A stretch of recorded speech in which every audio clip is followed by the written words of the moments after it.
Wesh la famille, j'espère que vous allez bien. On se capte les gars pour une nouvelle vidéo. Aujourd'hui dans cette vidéo les gars, on va parler de pas mal d'actu. J'ai pas mal d'actu de côté Zap Actu comme vous le savez. Et après on parlera du sujet principal qui a beaucoup fait parler sur Twitter. On perd pas plus de temps et on y va.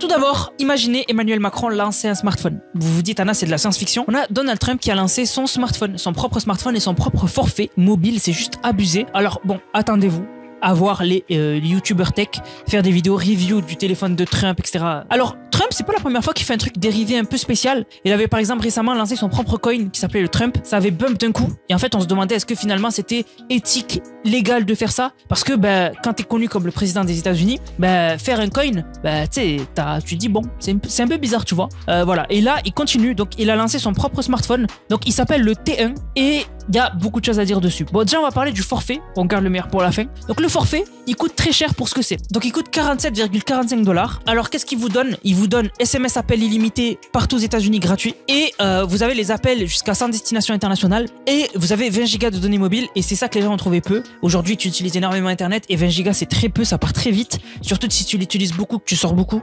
Ça va très très vite. C'est pour ça que les gens ils ont dit que ça ne vaut pas le prix. Et alors, il y a un truc chelou, c'est que avec le forfait, vous avez un service de santé à distance accessible 24 heures sur 24, 7 jours sur 7. Donc à voir. Donc voilà, ça c'était pour le forfait. Et pour le téléphone du coup, donc le smartphone, donc il coûte 500 balles. Et je vous ai montré des images depuis tout à l'heure. Donc il est bling bling à l'image de Donald Trump du coup, donc tout en or. Voilà, avec le gros T derrière. Donc T1 derrière avec le drapeau des États-Unis. Sûrement que quand tu le lances, il y a une animation un peu spéciale autour des États-Unis. Et alors pour les détails techniques, alors je vous affiche un screen. Mais il y en a qui ont dit qu'en fait c'était assez basique. Voilà, assez basique comme données techniques. Par contre, ce que les gens n'ont pas aimé, c'est que c'est dit que c'est fait aux États-Unis pour la fierté, voilà. Sauf que Askip c'est pas fait aux États-Unis, c'est fait en Asie. Voilà. Donc à voir si ça sera prouvé, etc. Mais voilà, il y a des gens qui se disent qu'en fait c'est pas du tout vrai, c'est pas fait aux États-Unis. Donc voilà, ça serait une très mauvaise pub pour Donald Trump. On verra quand ce sera débunk. Voilà, il y a des gens, je pense, qui vont passer leur temps à faire ça. Voilà. Donc on verra. Mais en tout cas, c'est fou, hein. C'est fou. C'est comme si Emmanuel Macron il lançait un smartphone. C'est dingue. Alors maintenant, on va parler de Nathalie Reynolds.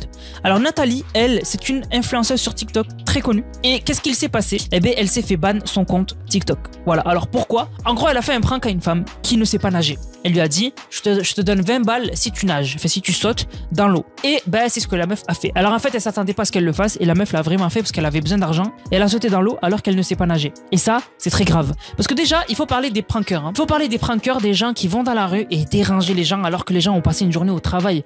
En fait, quand t'es sur les réseaux sociaux, des fois il y en a certains, ils sont déconnectés de la réalité. Ils pensent que les gens, ils sont tout le temps de bonne humeur dans la journée, qui sont joviales, qui sont chill. Alors que pas du tout. Il y en a des fois, ils ont passé une journée merdique, ils ont eu leur patron qui leur a gueulé dessus, ils ont eu des collègues qui leur ont craché dessus. Et donc, quand ils sont dans le tram ou dans le métro ou dans la rue en général qui rentrent, ils ont pas envie d'avoir un mec haut en couleur qui vient les voir et qui leur dit « Eh les gars, on est avec Sylvain aujourd'hui et Sylvain, on va voir s'il va accepter mon prank. » Et franchement, c'est pour ça que moi vraiment, à un moment, j'avais vraiment la haine contre les prankeurs et j'attendais le jour où ils tombent sur la mauvaise personne. La mauvaise personne qui vont les taper. Bref, je souhaite pas du malheur aux gens, mais bon, vraiment les prankeurs, des fois, enfin, quand je vois des vidéos dans les transports en commun où t'as un mec qui fait le verre par terre et qui crie, alors que les gens ils en ont marre, ils ont passé une journée de nul au travail. Ils crient comme un ouf. Sérieux, c'est saoulant. Vraiment, ça devrait être du trouble à l'ordre public, c'est prison. Enfin, prison, j'abuse, mais voilà, amende et un rappel à la loi. Et si tu recommences, c'est pire. Et si tu recommences, c'est pire. Et au moins, ça s'arrête. Vraiment. C'est vraiment relou de voir des mecs qui gênent les gens dans la rue. Qui vont jusqu'à, comme elle, demander à des gens de sauter dans l'eau pour 20 balles, quoi. Vraiment, les gens, c'est pas vos chiens. Mais vraiment, ça dégoûte. Mais vraiment, ça me dégoûte au plus profond. Bref. Et du coup, ce qui s'est passé, c'est que la meuf a sauté, la vidéo a tourné de partout. Les gens, ils lui ont dit honte à toi, tu fais nager des gens qui ne savent pas nager pour 20 balles, etc. C'est ta faute, etc. Et du coup, TikTok ont supprimé son compte. Bravo TikTok. Un maximum de chichi TikTok dans les commentaires. Et du coup, ce qui s'est passé, c'est que elle a fait des excuses en pleurant, mascara qui tombe et tout qui coule. Elle dit je m'excuse au monde entier, je sais que ce que j'ai fait, c'est pas bien, il faut me pardonner, etc. Nous, on pardonne, mais TikTok, peut-être qu'il pardonne pas. Voilà. Mais du coup, alors, pourquoi on en parle? C'est parce que il y a une vidéo qui est devenue virale d'elle. En fait, elle est aux locaux de TikTok qui sont fermés et elle gueule. Elle dit ouvrez-moi, je vais pas bien, vous avez supprimé mon compte. Elle pleure, elle crie et tout. Ça va rien changer. Ça va rien changer. En fait, ça va rien changer, ça va changer que dalle. Donc voilà, vraiment, c'est ridicule et c'est n'importe quoi. Vraiment, c'est n'importe quoi. Bon, en tout cas, vraiment ridicule de sa part. Voilà, j'espère que ça lui servira de leçon. Dans tous les cas, recrée un compte TikTok et juste fais gaffe la prochaine fois. Voilà, c'est ta leçon. C'est ta leçon. Voilà, donc vraiment n'importe quoi. Bref, maintenant les gars, on va parler de Rakai. Alors Rakai, je sais pas si vous le connaissez, mais Rakai, en gros, moi, je l'ai connu grâce à Kai Cenat. Donc Kai Cenat, c'est un des streamers les plus connus au monde. Voilà, c'est un des streamers les plus connus au monde chez Twitch. C'est leur perle rare. Vraiment, c'est le mec qui vont jamais le lâcher Twitch. Et en gros, l'entourage de Kai, comme Kai est connu, Kai Cenat est connu, son entourage devient connu, logiquement. Et en fait, du coup, ce qui s'est passé, c'est que Kai a rendu connu Rakai. Donc c'est un petit jeune, un petit jeune arrogant quand même qui des fois est problématique. Bref, il fait ses streams de son côté maintenant, il est super suivi, il fait en général 10 000 viewers, 15 000 viewers, donc c'est un gros streamer. Et qu'est-ce qui s'est passé récemment? On lui a fait des rappels, en fait, on lui a dit mais frère, qu'est-ce que tu fais? En fait, il était en train de conduire tout seul et il se filmait et souvent il était sur son tel pour lire le chat. Ça dégoûte, vraiment ça dégoûte les gens comme ça. Regardez le chat et du coup les gens ils lui disaient mais frère, conduis, arrête de regarder ton chat sur ton tel, ça peut être dangereux, tu peux rentrer dans quelqu'un qui est en famille ou quoi et vraiment tu peux faire quelque chose de grave alors que t'es un petit jeune, un petit idiot, t'es un petit idiot. Voilà. Et heureusement, il s'est pas craché. Mais regardez le chat. Les gens, ils disent pré-ban, les gens, ils disent pré-crash. Il y en a, ils disent lâche ton tel, conduis. Fait n'importe quoi. Mais vraiment n'importe quoi. Moi, j'aurais bien aimé qu'ils se prennent un petit ban.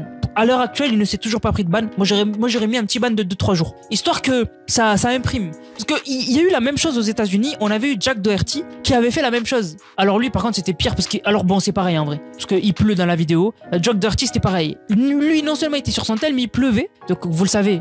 Quand il pleut, faut faire super gaffe sur la route parce que les distances de sécurité c'est pas les mêmes. Surtout tu peux faire de l'aquaplaning, faut faire attention à ta vitesse. Voilà, il faut être plus vigilant. Quand il pleut, surtout quand il pleut beaucoup, faut être beaucoup plus vigilant sur la route. Et Jack Doherty, il avait pas été vigilant, aquaplaning, il a crash sa voiture. Voilà, ça aurait pu être encore plus grave. Et bien Rakai pareil, n'importe quoi. C'est pour ça que moi j'aimerais bien qu'il ait un rappel. Pour moi vraiment quand tu fais une erreur, il faut que tu aies un rappel. Faut pas que ce soit qu'il se passe rien, etc.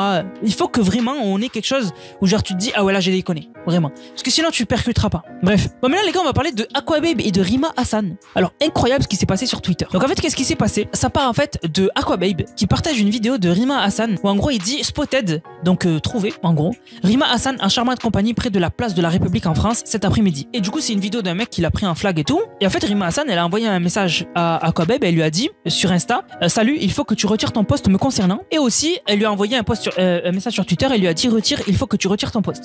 Voilà, donc bon elle a pas dit s'il te plaît, mais voilà, elle a pas insulté ni rien, elle a dit juste supprime ton post. Et Aquababe n'a pas aimé. En gros, il lui a dit, il a pas voulu supprimer. Et qu'est-ce qui s'est passé? Rima Hassan, en voyant qu'il ne répondait pas, et ben en fait, elle a posté une vidéo, un gif de Maes. Alors pourquoi Maes? Parce qu'il y en a beaucoup qui n'ont pas compris, ils n'ont pas suivi l'histoire. En gros, pour ceux qui ne savent pas, Aquababe, il avait mal parlé de Maes, il avait eu une petite embrouille avec Maes, et Maes l'avait chopé. En gros, il l'avait pris dans sa voiture, et en gros, il avait fait des trucs de fou, il l'a mis tout nu. Voilà, il l'a mis tout nu, il a fait des trucs de barbare, la vidéo avait circulé, où Maes et ses potes, ils avaient filmé Aquababe sans habit, qui pleurait, et où il avait mis des coups, et bref, Aquababe, en parlant de cette histoire, il avait dit qu'il pensait que c'était ses dernières heures, hein. Voilà. Bref, et du coup, c'est pour ça que Rima Hassan a partagé ça. En gros, elle a partagé Maes, qui avait fait des trucs graves à Aquababe. Parce qu'elle a pas aimé que Aquababe ne retire pas son poste. Aquababe du coup a répondu, il a dit vive Maes, toi par contre tata en DM.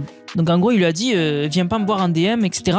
Et il a dit vive Maes. On se dit mais attends, Aquababe, Maes il t'a fait des dingueries et tu dis vive Maes, c'est bizarre tu vois. Et encore plus bizarre, Aquababe a montré sa dernière conversation avec Maes et on voit que les deux s'entendent bien. Ça s'envoie des cœurs, après Maes il lui dit grave peace, Aquababe il lui envoie des points trucs et tout. Donc en fait Aquababe n'a plus de problème avec Maes, il n'y a plus aucun souci entre les deux. Et du coup Aquababe il a partagé, il a dit PTDR en Merta, elle a trop cru vouloir me piquer la pauvre, vive Maes, libérez-le fort, on est ensemble, parce qu'actuellement Maes est en prison. Voilà. Et donc du coup voilà ce qui se passe en gros, et du coup les gens ont insulté Aquababe parce qu'il y en a qui sont de ouf avec Rima Hassan par rapport à ce qu'elle a fait pour la Palestine, etc. Et de l'autre côté il y a des gens qui ont dit que ce qu'a fait Rima Hassan c'est pas bien parce que c'est une députée et elle a partagé l'image de quelqu'un qui a maltraité Aquababe. Voilà. Donc voilà en fait ce qui s'est passé.